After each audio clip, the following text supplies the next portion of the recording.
कोविड-19 से पूरा विश्व और हमारा देश ग्रसित है। ऐसे में एक कल्याणकारी राज्य की सफल तस्वीर आ रही है झारखंड से। राज्य के युवा मुख्यमंत्री हेमंत सोरेन लगातार ले रहे हैं लोक हितकारी फैसले। देखते हैं हेमंत सरकार की कुछ तैयारियों को। हर प्रकार के कार्ड धारक एवं बगैर कार्ड सभी परिवारों को मिलेगा भरपूर राशन। शहरों में खोले गए हैं सीएम किचन, दाल भात केंद्र, कम्युनिटी किचन, मुख्यमंत्री दीदी किचन, ताकि राज्य में कोई भी भूखा न रहे। क्वारंटीन केंद्र और आइसोलेशन वार्डों के पुख्ता इंतजाम। जमाखोरी और कालाबाजारी पर लगाए गए रोक। करेंगे कोरोना पर साथ मिलकर प्रहार, ताकि कोई न सोए भूखा एक भी रात। जन जन के साथ है हेमंत सरकार।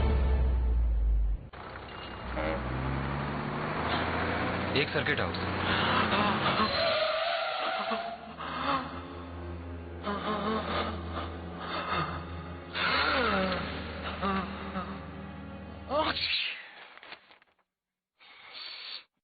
नोवेल कोरोना वायरस बीमारी को फैलने से रोका जा सकता है।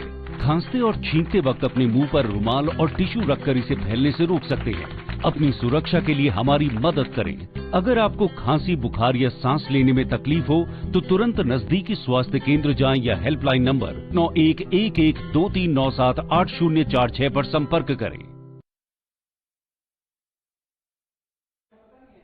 चाइनीज कॉलर है।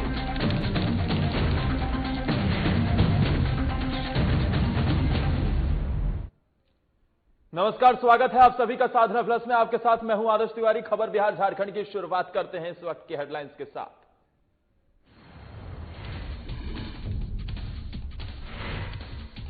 कोटा में फंसे छात्रों पर बिहार में राजनीति तेज। तेजस्वी यादव ने की यूपी सीएम योगी आदित्यनाथ के स्पेशल बसें चलाने की फैसले की सराहना। सीएम नीतीश कुमार ने बताया लॉकडाउन का उल्लंघन। कोरोना संदिग्ध के संपर्क में आने के चलते इंडिगो 6E738 के 4 यात्री क्वारंटीन जांच के लिए भेजे गए सैंपल। डीएम ने कहा अभी भी एक यात्री का नहीं चल सका पता, रिपोर्ट का इंतजार। कटिहार में गरीब असहाय लोगों की मदद के लिए आगे आए आरजेडी नेता समरेंद्र कुणाल। लोगों को राशन, मास्क और साबुन का किया वितरण, साथ ही लोगों को लॉकडाउन के प्रति किया जागरूक। नालंदा में प्रॉपर्टी डीलर से हाजी मख्तर राजेश कुमार की हुई हत्या, गोली मारकर दिया हत्या को अंजाम। मामले की जांच में जुटी पुलिस।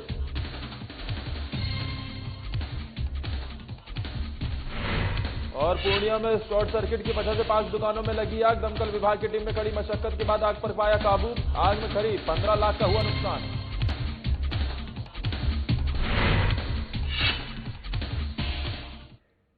और शुरुआत इस वक्त की बड़ी खबर के साथ करेंगे। बिहार में कोरोना मरीजों की संख्या में इजाफा देखने को मिला है और अभी ये आंकड़ा 85 पर पहुंच गया है, यानी लगातार केसेस बढ़ते हुए नजर आ रहे हैं। कोरोना पॉजिटिव मरीजों की संख्या बढ़कर बिहार में 85 हो गई है। और अगर ऐसे में देखा जाए तो बिहार शरीफ में 1 और बेगूसराय में 1 नए कोरोना मामले की पुष्टि हुई है। बीते 2 दिनों में लगभग 10 लोग कोरोना से संक्रमित पाए गए हैं और कहीं ना कहीं स्वास्थ्य विभाग कोरोना मरीजों के चयन खंगालने में अब जुट गया है, यानी उनसे जो लोग जुड़े हुए थे, जो उनके संपर्क में आए थे, अब इस चीज को खंगालने में स्वास्थ्य विभाग जुटा हुआ है। और लेकिन अब ये आंकड़ा बिहार में 85 पर पहुंच गया है। एक तरफ जहां ये खबरें निकल कर आ रही है कि कोरोना संक्रमित मरीज ठीक होकर घर जा रहे हैं, तो दूसरी तरफ ये जो ताजा आंकड़ा निकल कर सामने आया है जिसमें बिहार में कोरोना मरीजों की संख्या में इजाफा होते हुए आंकड़ा 85 पर पहुंच गया है। 2 दिनों में लगभग 10 लोग कोरोना से संक्रमित पाए गए और अब इनका रिकॉर्ड हिस्ट्री खंगालने में, ट्रैवल हिस्ट्री खंगालने में और साथ ही किन किन लोगों के संपर्क में आए ये लोग, इसे खंगालने में स्वास्थ्य विभाग जुटा हुआ है। हमारे साथ इस बड़ी खबर पर ज्यादा जानकारी देने के लिए पटना से संवाददाता अनिल कुमार फोन लाइन पर जुड़ गए हैं। अनिल, फिलहाल क्या जानकारी मिल रही है पूरे मामले पर? जी बिल्कुल आदर्श, मैं बता दूं आपको कि अब बिहार में जो कोरोना का संक्रमण है वो तेजी से फैलता हुआ नजर आ रहा है। इस संक्रमण में अब तक का आंकड़ा जो है वो 85 पहुंच गया है। और वहां अगर मरने वाले की बात की जाए तो यहाँ पर मरने वाले की संख्या जो है वो 2 है। वहीं आपको बता दें कि ये 2 कोरोना संक्रमण जो है वो जो पाए गए हैं, जिनमें पॉजिटिव पाया गया है, ये एक बेगूसराय के रहने वाले 17 वर्षीय है और नालंदा के रहने वाले 17 वर्षीय और बेगूसराय के रहने वाले 45 वर्षीय व्यक्ति में ये संक्रमण पाया गया है, जिससे कि बिहार में एक संशय का स्थिति बन गया है इस कोरोना महामारी को लेकर। अब तक में जो कुल संख्या बताई जाए तो वो लगभग बीते 2 दिनों में 10 की संख्या जो है वो लगातार पॉजिटिव संख्या बढ़ती जा रही है। ऐसे में अगर देखी जाए तो बिहार में कोरोना संक्रमण जो है वो तेजी से पनपता हुआ दिख रहा है। ऐसे में सरकार और जिला प्रशासन की बात करें तो कहीं ना कहीं उनके बीच ये परेशानी का सबब है, जिसको लेकर काफी चिंतित भी दिख रहे हैं प्रशासन और जिला प्रशासन। जी, लेकिन इस बीच अनिल, जांच का आंकड़ा कितने तक पहुंच गया? कितने लोगों की बिहार में जांच हो चुकी है अब तक? जी, अगर जांच की बात की जाए तो डेली जो है यहाँ पर जांच की संख्या बढ़ाई गई है। RMRI द्वारा ये कहा गया है कि अब जो है तेजी से इसमें जांच की प्रक्रिया बढ़ाई गई है। लगभग एक दिन में 800 लोगों की जांच जो है वो तय की जा रही है, जिसमें कि आंकड़ा जो है जांच का वो दायरा बढ़ाने का भी कोशिश जल्द ब जल्द किया जा रहा है। जी ठीक है, तमाम जानकारी देने के लिए अनिल आपका शुक्रिया।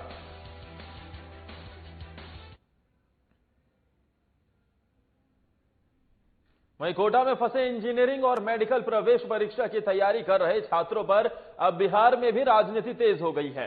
विपक्ष के नेता तेजस्वी यादव ने उत्तर प्रदेश के मुख्यमंत्री योगी आदित्यनाथ के इस फैसले को सराहा है, जिसमें उन्होंने कोटा से छात्रों को वापस लाने के लिए स्पेशल बसें चलाई थी।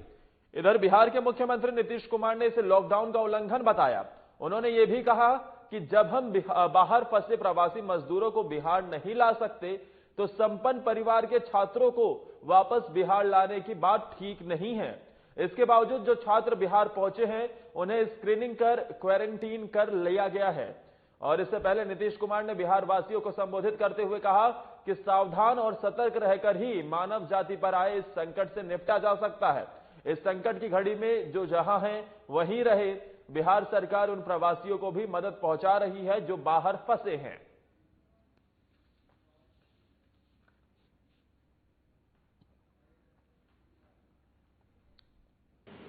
प्रिय बिहार वासियों, कोरोना वायरस के संक्रमण के कारण पूरी मानव जाति संकट के दौर से गुजर रही है। देश में भी कोरोना वायरस संक्रमण के मामले बढ़ रहे हैं। इस महामारी की गंभीरता को देखते हुए प्रत्येक व्यक्ति का सचेत रहना नितांत आवश्यक है।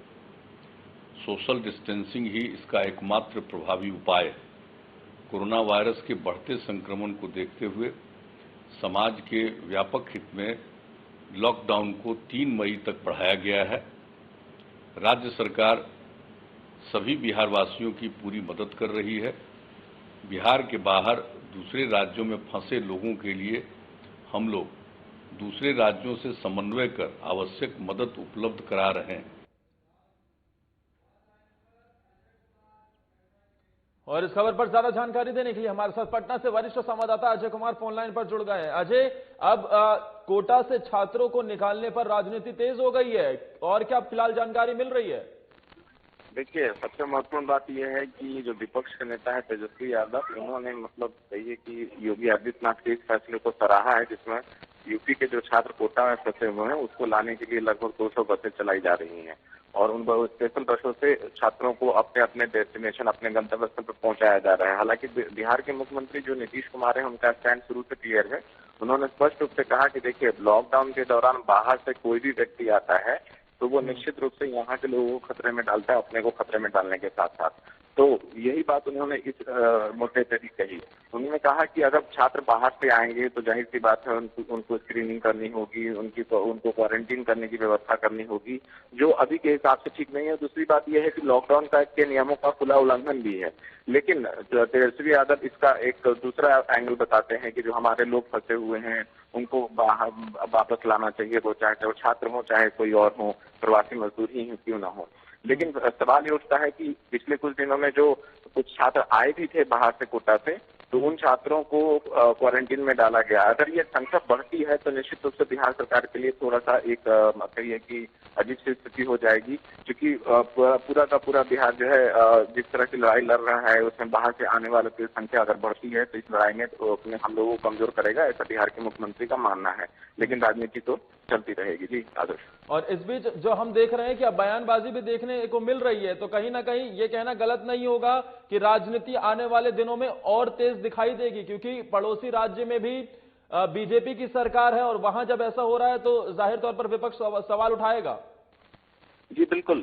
हालांकि इस बात में बिहार के मुख्यमंत्री का ये कहना है कि हमारे लाखों लोग जो है बाहर फंसे हुए हैं, जो मजदूर हैं, गरीब हैं, अगर उनको हम नहीं ला पाए हैं तो जो थोड़े बहुत संपन्न लोग जो कोटा में अपने बच्चों को पढ़ने के लिए मेडिकल और इंजीनियरिंग प्रवेश परीक्षाओं की तैयारी के लिए भेजते हैं, उनको लाना उनके साथ अन्याय होगा। जिन प्रवासी मजदूरों को हमने ये कहा है कि आप जहाँ हैं वहीं रहें, क्योंकि बिहार सरकार जो है प्रवासी मजदूरों के लिए या बाहर जो फंसे हुए हैं उन सब के लिए हेल्पलाइन डेस्क भी चला रही है। कई जगह जो है आपदा राहत केंद्र भी चलाए जा रहे हैं केंद्र के सहयोग से। और दूसरा सबसे इम्पोर्टेंट बात यह है कि कई लोगों को उनके खाते में 1000 रुपये ट्रांसफर भी किया गया है। तो रहने की, खाने की व्यवस्था जो है बिहार सरकार उसमें कोऑर्डिनेशन भी कर रही है और जहां तक हो सके कैसे करे कुछ हेल्प भी कर रही है। ऐसे में अभी राजनीतिक बयानबाजी का समय तो नहीं माना जा सकता है, लेकिन चूंकि ऐसा है कि राजनीतिकों से इसके अलावा और आशा करना थोड़ी सी बेमानी होगी, क्योंकि पूरा का पूरा बिहार, चाहे कोई भी महकमा हो बिहार सरकार का, आम जन हो, सब लोग इस मानव संकट से, जो महामारी का संकट है, उसे लड़ने के लिए हर कोई अपने अपने स्तर से प्रयास कर रहा हो। इवन व्यापारी भी, जिनके पास थोड़ा बहुत भी अपना रिसोर्सेज है उसका इस्तेमाल जो अपने से नीचे लोग हैं उनको सहायता पहुंचाने में कर रहे हैं। ऐसे में राजनीति ठीक तो नहीं लगती है, लेकिन स्थिति तो यही है। आदर्श, चलिए अजय, तमाम जानकारी देने के लिए आपका शुक्रिया। और इस बीच एक और बड़ी खबर आपको बता दें जो धनबाद से आ रही है, जहां पीएमसीएच और सेंट्रल हॉस्पिटल की जो नर्सें हैं वो हड़ताल पर हैं। और एक बड़ी खबर ऐसा इसलिए क्योंकि एक तरफ जहां डॉक्टर, स्वास्थ्य विभाग के कर्मचारी, जिन्हें देवदूत माना जा रहा है, जो लगातार लोगों की सुरक्षा के लिए अपने घरों से बाहर है, उनका साफ तौर पर कहना है कि उन्हें पीपीई किट सही कई अन्य सुरक्षा व्यवस्थाएं नहीं मिल रही हैं, जिसकी मांग को लेकर वो हड़ताल पर हैं धनबाद में।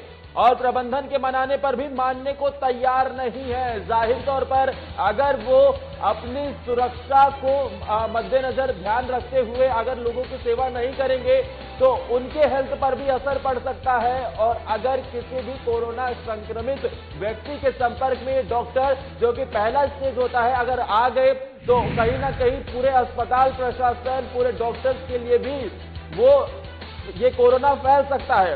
ऐसे में प्रबंधन के मनाने पर भी अब ये नर्सेज मानने को तैयार नहीं है। कोरोना पॉजिटिव मरीज मिलने के बाद से दहशत में है सभी नर्स और अस्पताल प्रबंधन और डॉक्टरों की इसी के चलते अहम बैठक भी होगी।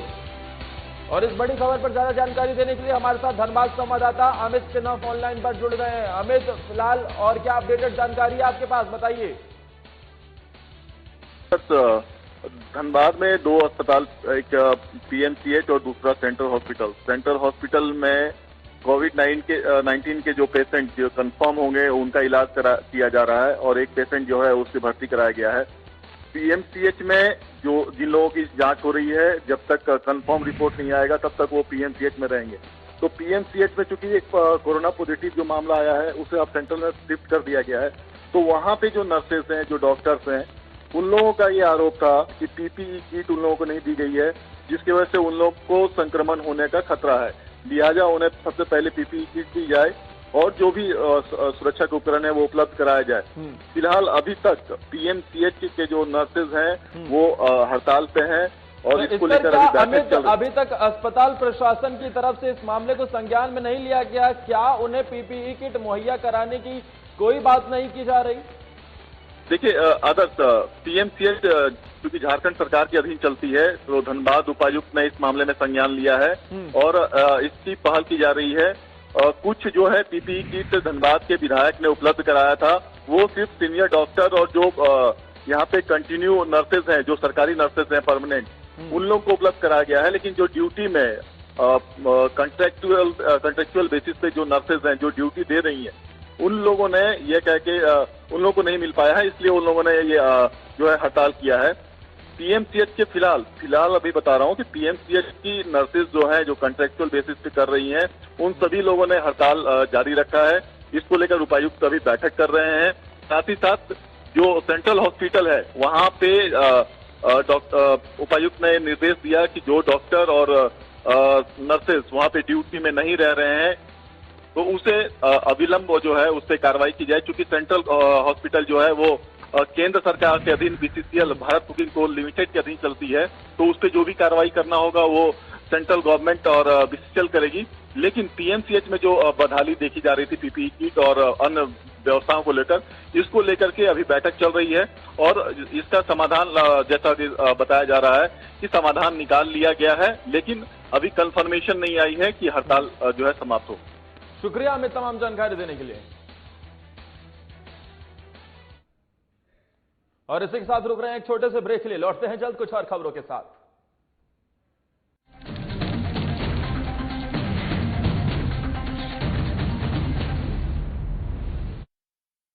रहने की ताकत दुनिया को हमने दिखाई है, अकेले घर पर रहकर कोरोना की करनी विदाई है।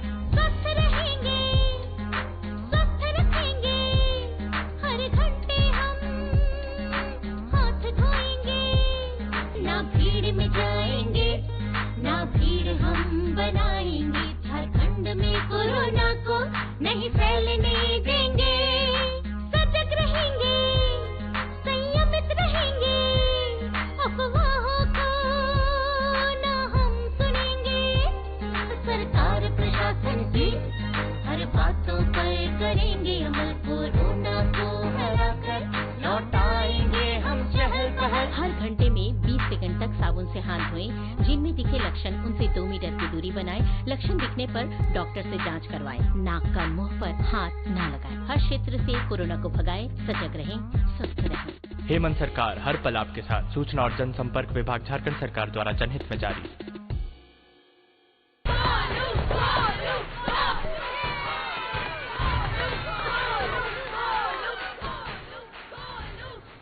बैटिंग तो अर्जुन कर रहा है, तो सब गोलू के लिए क्यों चेयर कर रहे हैं? वो तो घर पर बैठा है। अरे तुम्हें नहीं पता, वो इसलिए नहीं आया ताकि हमें इन्फेक्शन ना हो। नोवेल कोरोना वायरस बीमारी को फैलने से रोका जा सकता है। बुखार के साथ खांसी और छींक होने पर सार्वजनिक जगहों से दूर रहकर इसे फैलने से रोक सकते हैं। अपनी सुरक्षा के लिए हमारी मदद करें। अगर आपको खांसी, बुखार या सांस लेने में तकलीफ हो तो तुरंत नजदीकी स्वास्थ्य केंद्र जाएं या हेल्पलाइन नंबर 911123978046 पर संपर्क करें। प्रिय झारखंड वासियों, जोहार। आपको मालूम है हमारे राज्य में लॉकडाउन है और पूरे देश में भी लॉकडाउन है। आज पूरा देश और राज्य एक विकराल संक्रमण से गुजर रहा है। कोरोना वायरस की एक बीमारी फैल रही है, महामारी फैल रही है, और इससे बचाव के लिए हमने राज्य के अंदर में भी लॉकडाउन का आदेश दिया है। आज लॉकडाउन का मतलब है जो जहां है वहीं रहे, कम से कम लोगों के संपर्क में आए। बाकी जितनी भी जरूरत की चीजें हैं, जो घरेलू उपयोग के सामान हैं, वस्तुएं हैं, वो आप तक कैसे पहुंचे, ये इनकी सुनिश्चित सरकार कर रही है और वो आप तक पहुंचेगी। धन्यवाद।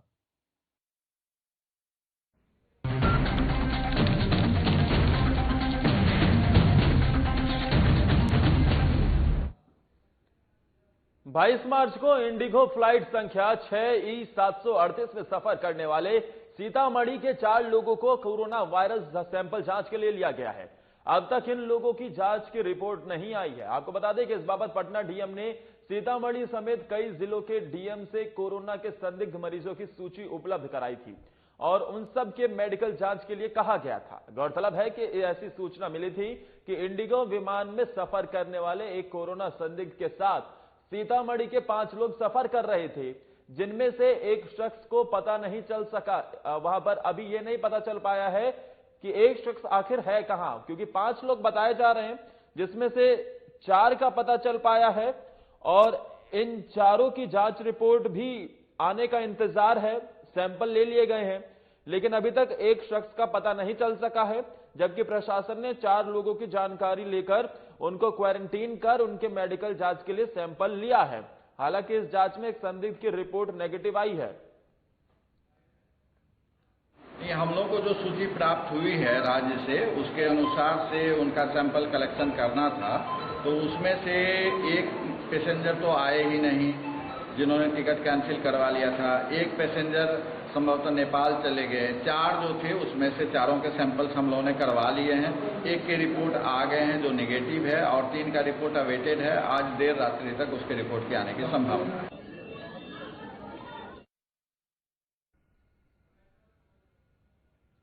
और प्रशासन ने 4 लोगों की जानकारी जुटाकर उन्हें तो क्वारंटीन कर दिया है, लेकिन अभी तक एक शख्स का पता नहीं चल पाया है।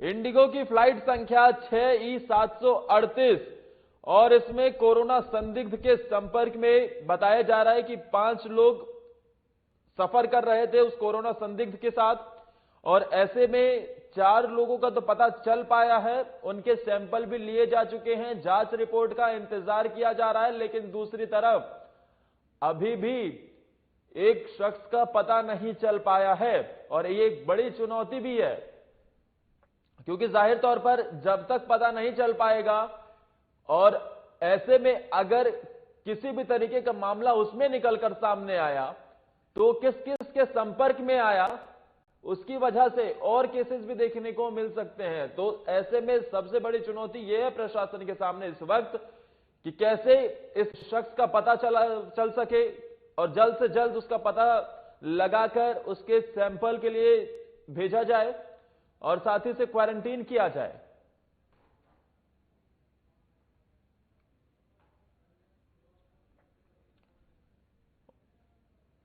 और इसी को देखते हुए पटना के डीएम ने सीतामढ़ी समेत कई जिलों के डीएम से कोरोना के संदिग्ध मरीजों की सूची उपलब्ध कराई थी।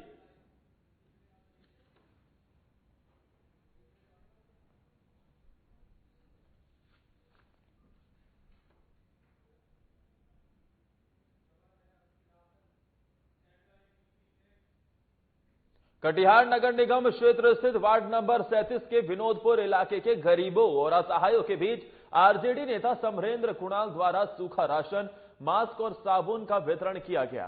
साथ ही वो लॉकडाउन से प्रभावित लोगों के बीच न सिर्फ खाद्य सामग्री का वितरण कर रहे हैं, बल्कि स्वास्थ्य विभाग के मानकों को लेकर कोरोना संक्रमण से बचने के लिए निचले तबके के लोगों के बीच जागरूकता भी फैला रहे हैं। इस दौरान उन्होंने कहा कि लॉकडाउन में लोग भूख से बेहाल है। सरकार द्वारा घोषणा के बावजूद अभी तक लोगों को राशन नहीं मिल पाया।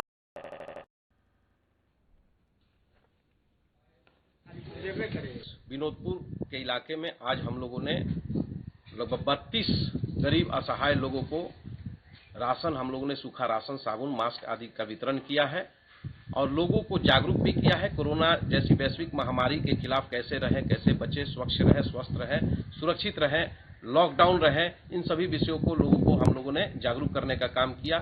राज्य सरकार से और केंद्र सरकार से हम मांग करते हैं कि बीपीएल धारकों के लिए जो घोषणाएं हो रही है वो जमीनी स्तर पर व्यवहारिक रूप से लोगों तक अभी तक अनाज नहीं पहुंचा है, जिस कारण से लोग परेशान हैं। बहुत सारे ऐसे राशन दुकानदार जो हैं, जो जन वितरण प्रणाली के दुकानदार, वो दौड़ाने का काम कर रहे हैं। किस कारण से दौड़ा रहे हैं ये जिला प्रशासन समझो। कोरोना वैश्विक महामारी को लेकर राष्ट्रव्यापी लॉकडाउन में दिहाड़ी मजदूरों की हर मुमकिन मदद की जा रही है। मोकामा प्रखंड के ग्रामीण इलाकों में अब निजी संस्था के सौजन्य से भी दिहाड़ी मजदूरों को भोजन, मास्क, साबुन का वितरण किया जा रहा है।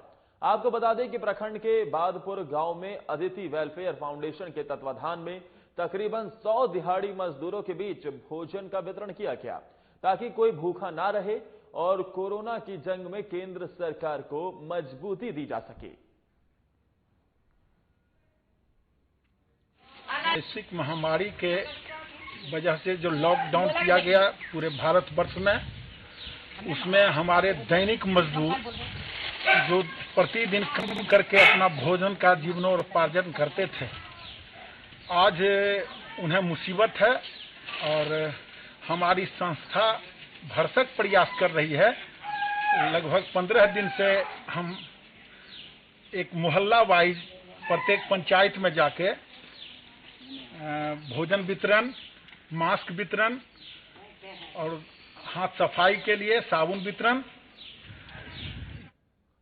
खबर नालंदा जिले से है, जहां सोहसराय थाना क्षेत्र के सहोखर मोहल्ले में देर रात प्रॉपर्टी डीलर सह अधिवक्ता राजेश कुमार की गोली मारकर हत्या कर दी गई। घटना की जानकारी मिलते ही पुलिस घटनास्थल पर पहुंच शव को कब्जे में लेकर पोस्टमार्टम के लिए भेज दिया है। इस दौरान एसपी नीलेश कुमार ने बताया कि मृतक राजेश कुमार जमीन ब्रोकर का काम करता था और 1 साल पहले अधिवक्ता का भी काम करता था। फिलहाल पुलिस हत्या या आत्महत्या दोनों पहलुओं पर जांच में जुट गई है। मम्मी जी कॉल की, बोली कि मम्मी जी पापा जी का रूम से खून निकल रहा है, तो हमको लगा कि उनका कहाँ टूट लगा हुआ, ब्लड गिरा होगा। तो बोले ठीक है हम आते हैं, जब रास्ते में आने लगे फिर पता चला है कि उनको गोली लगा हुआ। क्या कारण लग रहा है? कारण देखने में तो लग रहा है कि मारा गया है, क्योंकि कान के ऊपर से गोली लगी है, उसको देखने में यही लग रहा है कि उनको मारा गया है गोली से। कहाँ पे गोली मारी गई है? कान के जस्ट ऊपर में, जैसे आप लोग देखेंगे। लोहे का गेट है तो अंदर एंट्री क्या खुला हुआ था गेट? हाँ, सुबह में जब उनके लड़के से बात हुआ जिसमें साली जी में, बोले कि गेट खुला हुआ था, बाहर मेन गेट था खुला हुआ। मुझे विशेष सूत्रों के द्वारा जानकारी मिला कि राजेश कुमार अधिवक्ता होकर के रहने वाले हैं। रात्रि में लगभग 12 बजे ये अप्रिय घटना घटा है और ऐसा प्रतीत लगता है कि लोग परिचित ही आदमी, क्योंकि किसी के घर में जा नहीं सकता है, ये बहुत इनके आसपास के करीब के आदमी हैं और आपसी रंजिश के कारण, आपसी द्वेष के कारण ये अप्रिय घटना घटा।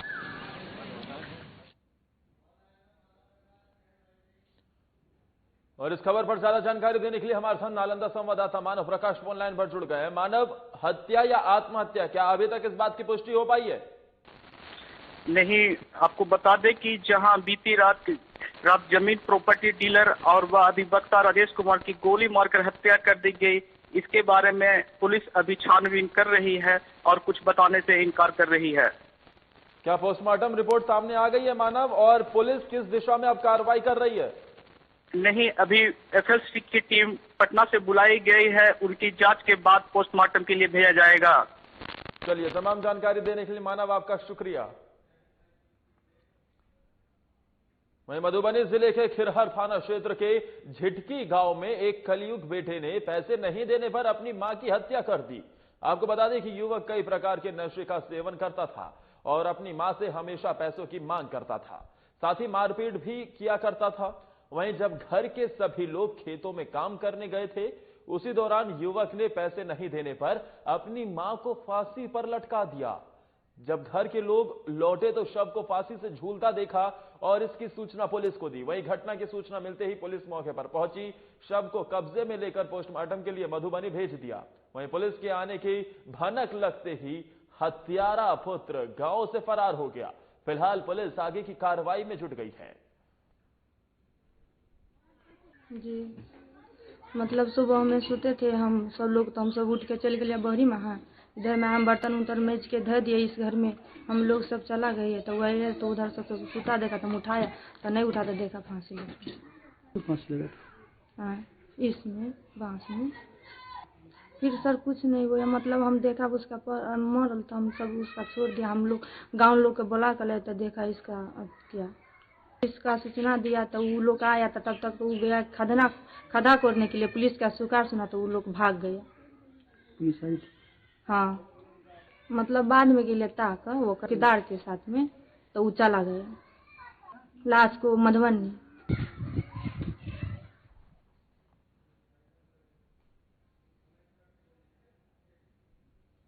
इसे पूत नहीं कहेंगे, ये जाहिर तौर पर कपूत है। वहीं इस बुलेटिन में फिलहाल के लिए मेरे साथ इतना ही। आप देखते रहिए साधना प्लस।